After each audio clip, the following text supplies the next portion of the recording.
from IIT.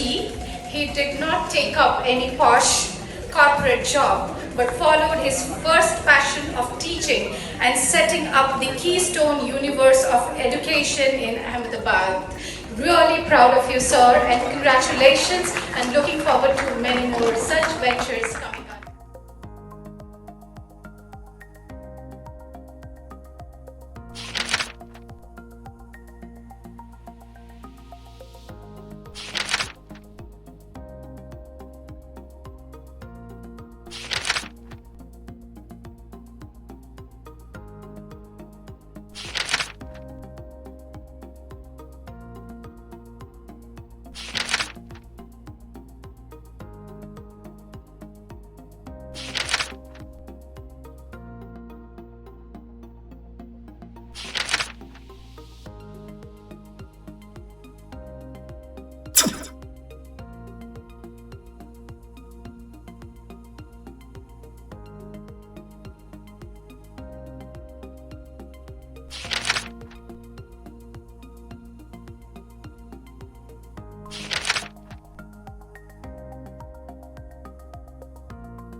Hello, students.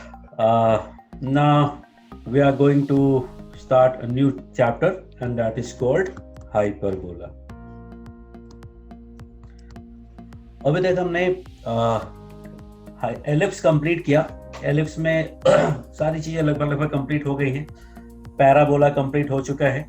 So everything is almost same in case of hyperbola also. So I'll try to connect things of ellipse to the hyperbola. So if you remember, ellipse का equation था x square by a square plus y square by b square equal to 1. And hyperbola is obtained by replacing b square by minus b square into this. So that will give me x square by a square minus y square by b square equal to 1 will become equation of hyperbola. So that is as simple as that कि ellipse की equation में b square की जगह minus b square करेंगे तो हमें मिलेगा hyperbola. But before starting with standard form of hyperbola, let us first revise some part of general parabola. So if you remember, जो second degree term था ax square plus 2hxy plus by square plus 2gx plus 2fy plus c equal to 0, that used to represent hyperbola if delta is not equal to 0 and h square is greater than ab. Then वो ps by pm equal to e वाला definition था. So ps by pm equal to e will be a hyperbola if eccentricity is greater than 1. So these are two basic knowledge of hyperbola which is applicable to all the hyperbolas. But in our syllabus we are only going to deal with standard hyperbola, and that is x square by a square minus y square by b square equal to 1, which is connected to ellipse in a way that b square की जगह minus b square किया. Now I am going to find some parameters. तो याद करो ellipse में सबसे पहले हम a फाइंड करते थे, b फाइंड करते थे जो कि गिवन होता था इक्वेशन में, और फिर सीधा e फाइंड करते थे. और e का फॉर्मूला हुआ करता था a square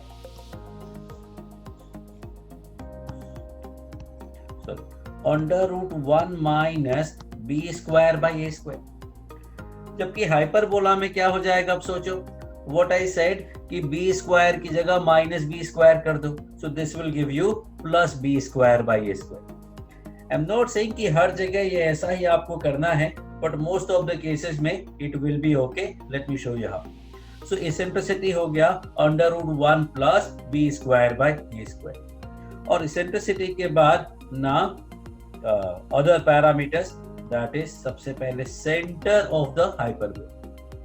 centre of the hyperbola 0 0 था एलिप्स में, हाइपरबोला में भी 0 0 होगा, बिकॉज बी स्क्वायर का टर्म है नहीं तो चेंज नहीं करना पड़ेगा। फिर आया था वर्टाइसिस, वहां वर्टेक्स था plus minus a, 0 and 0, plus minus b, तो यहाँ भी होगा plus minus a, 0, 0, plus minus b। अब मेन वर्टेक्स तो प्लस माइनस a, 0 ही होता है।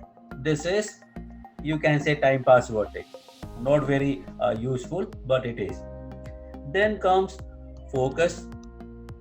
Focus ellipse में भी दो थे, hyperbola में भी दो होंगे, called foci of the ellipse, and that was a, e, 0 था, plus minus a, 0.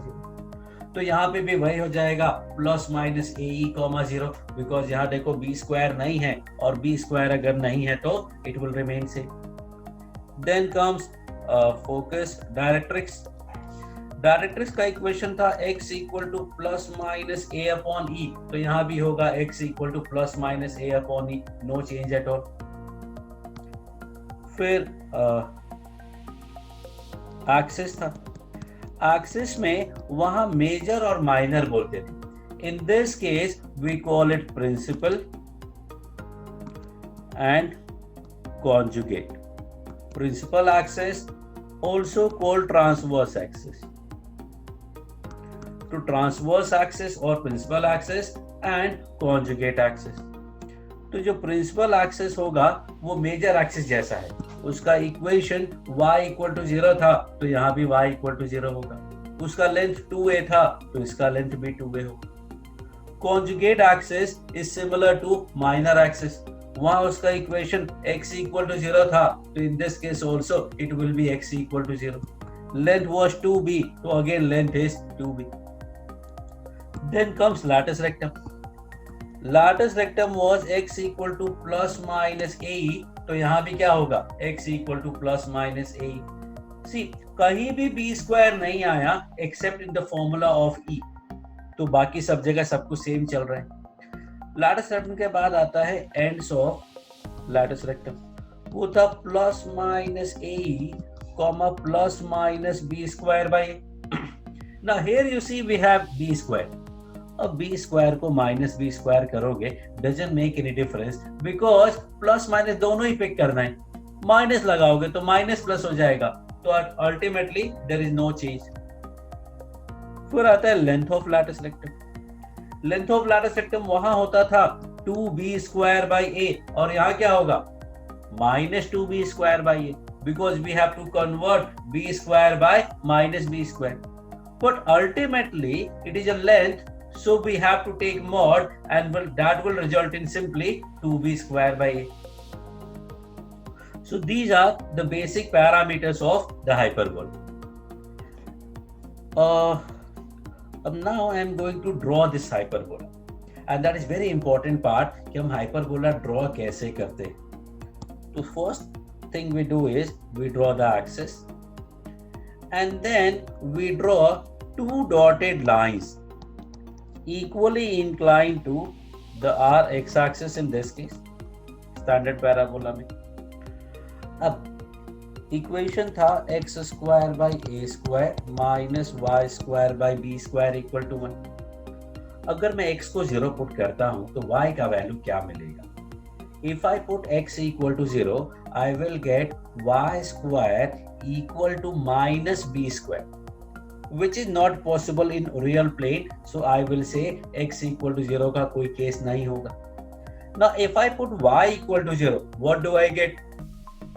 y को 0 पुट करेंगे तो x square equal to a square आएगा, और x square equal to a square का मतलब x इक्वल टू a और minus a आएगा, तो x कोऑर्डिनेट a और माइनस a हो गया, साथ में y तो 0 हमने पुट किया था।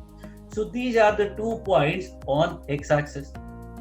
अब यहाँ से आपको स्टार्ट करना है and you will draw this hyperbola like this, and ultimately ये जो dotted line है आपको उसके as close as possible but neither touching nor intersecting. Similarly left में minus a से स्टार्ट करेंगे, ultimately ये dotted line के साथ आ जाएगा but ना तो टच करेगा ना कट करेगा। and this is actually hyperbola, which is completely different from parabola. देखने में आपको एक ही जैसा लग रहा होगा, चलो इसमें दो पैराबोला हो गए ना, दो पैराबोला नहीं है, this is hyperbola. Hyperbola is completely different from parabola. तो पैराबोला अगर बनाएंगे तो parabola will be something like this, मतलब दोनों में कोई रिलेशन नहीं है.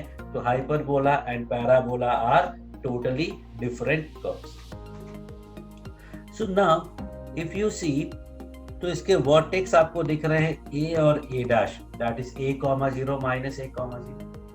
साथ में दो पॉइंट्स और हम लेते हैं 0, b एंड 0, -b. उसको मैंने टाइम पास वर्टेक्स बोला था, इफ यू रिमेंबर. नाउ जो फोकस था दैट वाज AE, 0. जो फोकस था that was AE, 0. And you see A point आपको दिख रहा है. AE point will be farther from A because hyperbola में E का वैल्यू 1 से ज्यादा होता है.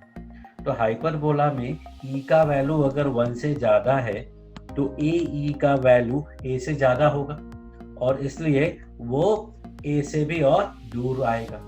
सिमिलरली यहाँ देखोगे तो माइनस AE जो होगा वो माइनस A से कम होगा. So these are the foci. अब बात करते हैं डायरेक्ट्रिक्स की. डायरेक्ट्रिक्स का इक्वेशन था x = ± a/e. इफ यू सी भाई E का वैल्यू 1 से ज्यादा है, सो जो a/e का वैल्यू होगा वो A से कम होगा, बिकॉज A का denominator is more than 1. So in this case you will get a/e which is less than a. इसलिए देखो A से पहले ही डायरेक्ट्रिक्स आ गया. लैटिस रेक्टम की बात करें अगर, तो लैटिस रेक्टम हो जाएगा एक्सिस से पास करता हुआ ये वाला लाइन. ये पॉइंट L' हुआ और यहाँ पे M और M' मान लेते हैं. उनका कोऑर्डिनेट सिंपल वही ±a/e, ±b²/e.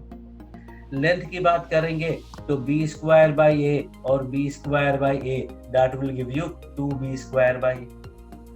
So this is a proper, अच्छा ये आपका ट्रांसवर्स एक्सिस हो गया and this is your conjugate axis. अब इसको कॉन्जुगेट एक्सिस क्यों बोलते हैं वो आगे बताया जाएगा जब we will solve, we will discuss, we will study about the conjugate hyperbola. So this is the diagram that we are going to use throughout.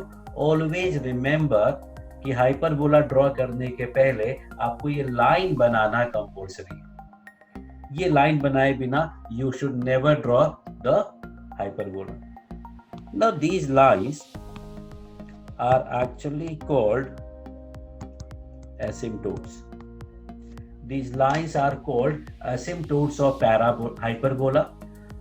Asymptotes are basically lines along which कोई curve infinity की तरफ जाता है. अगर कोई curve infinity की तरफ जा रहा है along a line, then that line is called asymptote. पूरा एक चैप्टर ही होता है, पूरा एक अच्छा कॉन्सेप्ट है, but this is out of our syllabus, so I will not go into detail, but just let you know कि वो एक tangent at infinity भी आप बोल सकते हैं कि ये लाइन है जो कर्व को इंफिनिटी पे टच करता है.